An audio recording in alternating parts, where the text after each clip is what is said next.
La préparation d'avant-match est assez importante, surtout quand on a comme objectif de bien performer à Roland-Garros. En général, on a un entraînement assez spécifique à la surface. La spécificité sur terre battue, c'est que les échanges ils sont plus longs. Donc en général, on axe plutôt les entraînements physiques avec des entraînements qui sont plus un petit peu sur la durée, sur l'endurance. Là, on travaille aussi un petit peu plus les adducteurs parce qu'il y a beaucoup de glissades et de freinage. Ce qu'on n'a pas vraiment sur les autres surfaces qui sont devenues très rapides ou en général il y a très peu d'échanges après le service. Là on voit que les matchs durent un petit peu plus longtemps et qu'il y a beaucoup plus d'échanges après le service. La préparation mentale est quand même importante. C'est un travail qui est de plus en plus spécifique et les joueurs en sont de plus en plus accompagnés parce qu'il y a aussi beaucoup plus de pression de la part de l'extérieur. Ils se mettent beaucoup plus de pression aussi eux-mêmes.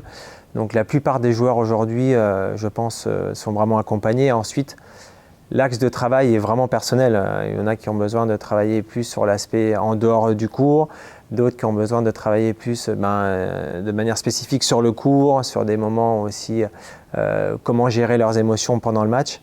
Donc voilà, ça c'est vraiment propre à chacun.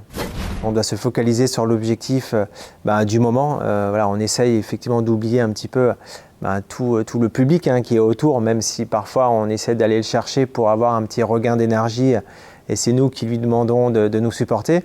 Mais la plupart du temps, on fait vraiment abstraction du public, on ne l'entend pas. On se concentre vraiment sur l'objectif à très court terme qu'on doit faire.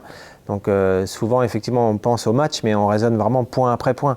Donc voilà, je pense que c'est le meilleur moyen, la meilleure solution justement pour faire abstraction de tout l'environnement, tout ce qui est à côté. Et la récupération est vraiment très importante. En général, on fait une petite récupération active. On se met sur le vélo une vingtaine de minutes. Il ne faut pas oublier aussi l'alimentation. On essaie de s'alimenter assez rapidement après le match.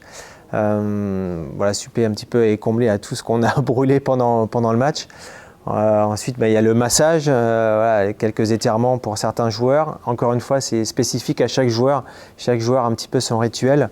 Il y a des joueurs aussi qui font du bain froid, qui vont dans le froid pour récupérer un petit peu plus rapidement.